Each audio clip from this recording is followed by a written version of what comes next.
This is where we left off after the last video. And this is where we're going to leave off today, so let's go over how I got here. I didn't have to cut out the bottom of the skirt because this actually used to be a tablecloth. Yay, upcycling. So next, let's go over how to cut the bottom of a skirt if you don't have a piece of fabric that's already round.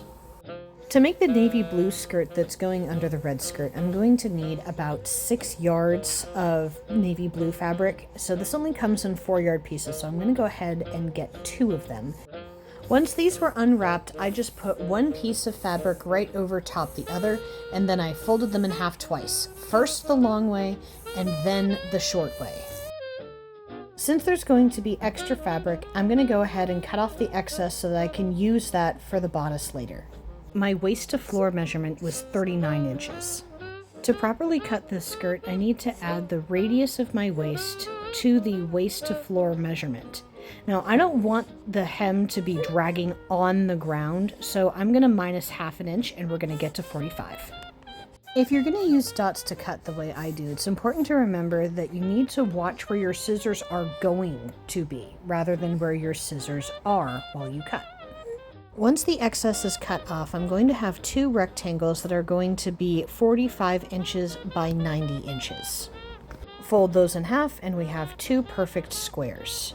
Since these are going to be half circle skirts, one side of the fold should be closed while the other side of the fold is open. Let's get to cutting. In the last video, we went over using the radius of your waist measurement to cut out the waist. In my case, 45 inches is the full measurement I need to make. My waist radius was a little over 6 inches. My skirt length is 39 inches. This is one of my favorite sounds on earth. And now I have a floor-length navy blue skirt. Now we're going to return to the cherry red skirt that's going to be the middle layer. The short side is going to be 9 inches from the hem to the waist. Since I didn't have any patterns for this or exact measurements, I just prayed and then cut.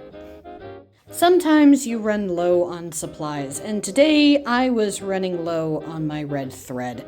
I do have some left on my bobbin here, but it's not very much, so I hope it will be enough. So what I'm going to do is use some black thread that's going to be on the back side, so nobody's going to see it. And thank God, yes, I did actually just have enough. In fact, I've even got a little bit left over here. Note to self, go buy some more red thread. And that worked like a charm. You can't see the black on the outside at all, and you'll only be able to notice it if you turn the hem over, but of course, who's going to do that? In the next video, I'm going to be adding a plaid layer on top of this. And then of course, because it's going to be a dress, I'll be adding a bodice as well. If you want to see the end result, hit subscribe. Thanks so much for watching.